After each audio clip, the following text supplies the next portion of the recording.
Quando chega ali, a mulher, a gente estava falando aqui das coisas de criança, mas eu escutava uma frase, Lene, que minha mãe falava bem assim, olha, menina, quando tá menstruada, não pode andar de pé descalço, senão a menstruação azeda. O quê? Eu escutava isso, Quem é que gente. provava, hein? Quem é que provava? Aí a gente ficava morrendo de medo. Outra coisa, não podia tomar suco de limão que a menstruação azeda. Tudo azedava essa tal dessa menstruação.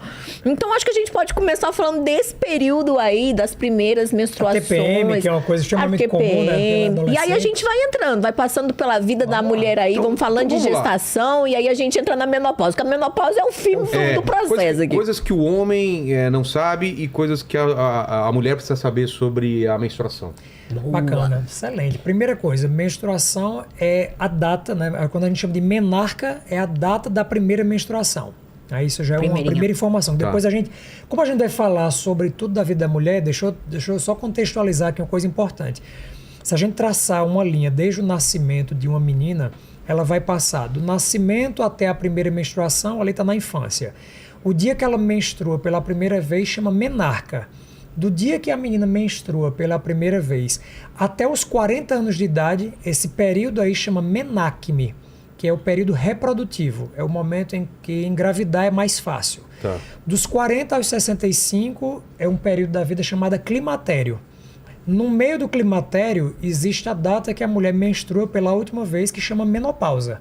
Então, menopausa não é uma fase, não é um período, é o dia, é uma data. Eu achei que era um período. Todo mundo acha. O período é o climatério. O climatério é essa fase de vida da mulher. Eu estou na menopausa, né? Não, Isso, você teve a menopausa. A menopausa é uma data, mas todo a mundo mulherada fala que eu estou na menopausa. Não é. Eu tô com calor e tal, porque eu estou na menopausa. Conceitualmente, eu estou no climatério e já tive a menopausa. Entendi. Aí você tem o climatério pré-menopausa, que é dos 40 até antes da menopausa, e o climatério pós-menopausa, que é a partir da menopausa, tudo que vier pra frente. É, porque teve uma amiga minha que falou, pô, eu tô com calor, assim, sempre tô com calor, ando irritada. Ela começou a dar um monte de coisa, ela falou, eu tô na menopausa. Eu falei, então eu tô na menopausa também. Eu sinto tudo que você tá falando aí. Tudo bateu assim igual a mim. Todo do mesmo jeito, todo do mesmo estilo. Irritado, Vai. suando pra caramba. Dormindo pouco. Dormindo pouco, exatamente. Dormindo pouquíssimo. Não engravidando. Libido baixa. Libido baixa. Pegamos aí, hein? Pegamos aí uma diferença. Bom, depois a gente vai falar. Vamos chegar na libido. Mas aí vamos voltar pra lá. Então, esses são e a partir dos 65 anos de idade, tem uma outra fase da vida da mulher que chama de senectude ou senescência. Então, isso são marcos cronológicos a partir de cada uma dessas datas. Então, a primeira menstruação ali, que é da menarca, ela requer uma série de alterações no corpo. O corpo vai se preparando para maturar. Então, do mesmo jeito que uma criança, quando ela nasce, ela primeiro vai ficando sentadinha, depois ela engatinha, para depois ficar em pé e depois conseguir andar, os eixos hormonais da menina começam a ir se maturando para chegar à primeira menstruação.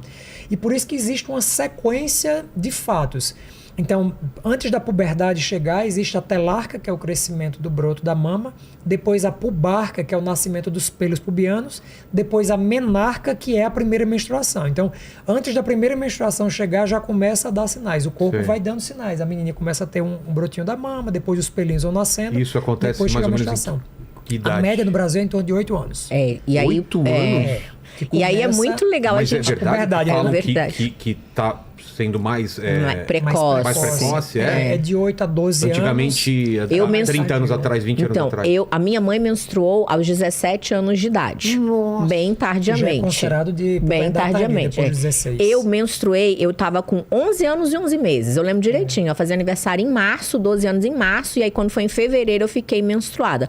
As minhas sobrinhas, já com 9 anos, já estavam fazendo acompanhamento com endócrino infantil, exatamente para tentar dar uma atrasada nessa primeira menstruação. Porque o que acontece com a menina? Quando ela tem a primeira menstruação, geralmente, ela dá uma diminuídazinha no crescimento. Ela ainda vai crescer um pouquinho, que é mas dá uma diminuída. Pubarca, estirão e menarca, né? E tem o estirão do crescimento também.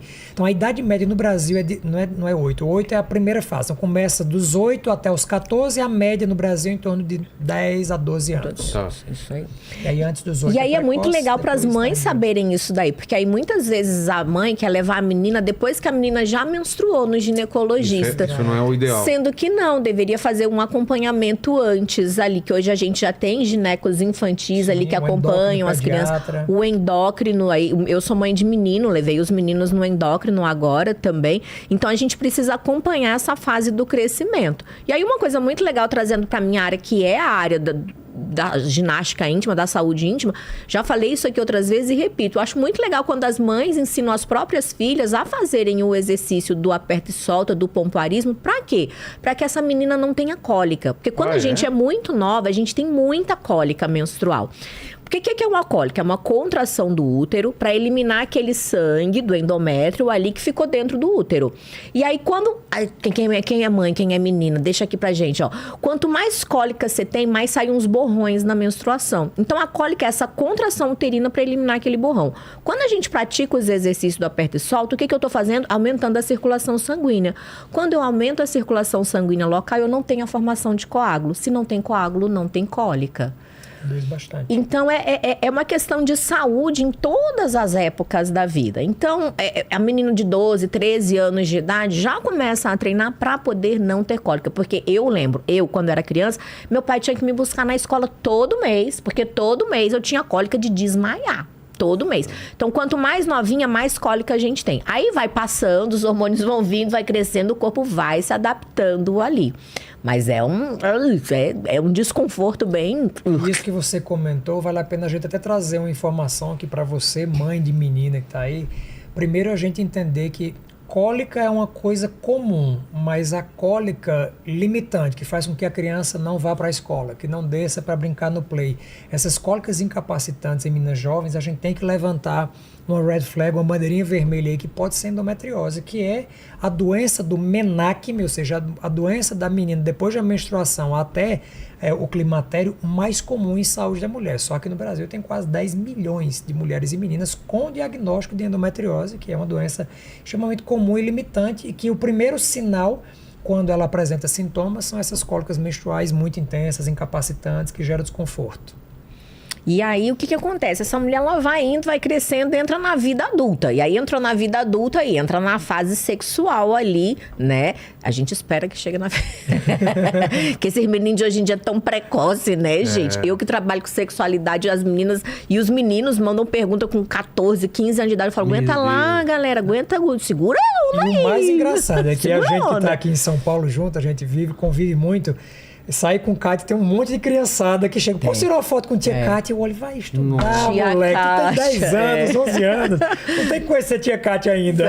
Não, tá muito. 10 anos, 12 anos, tá muito cedo. Mas os meninos de 15, 16 anos todos já acompanham. E eu acho que a sexualidade, ela faz parte da nossa vida e a gente tem mais é que falar mesmo. E eu acho muito legal quando os próprios pais conversam com os filhos sobre sexualidade, porque eu acho que esse é o primeiro lugar que a gente deve conversar. E é uma dúvida que sempre surge, tipo, mas quando é que eu devo conversar com a minha filha ou com o meu filho de sexualidade? No caso das meninas, muitas vezes é até um pouco mais fácil. Por quê? Porque tem que levar na gineco, porque menstruou, porque vai falar de um absorvente ali. No caso dos meninos, essa conversa muitas vezes demora um pouco mais para acontecer. E eu sempre falo, que hora que conversa com o filho de sexualidade? Na hora que o filho perguntar, porque eles vão perguntar. E se ele não perguntar para você que é o pai ou para você que é a mãe, vai perguntar para Alexa, pro GPT, que hoje já...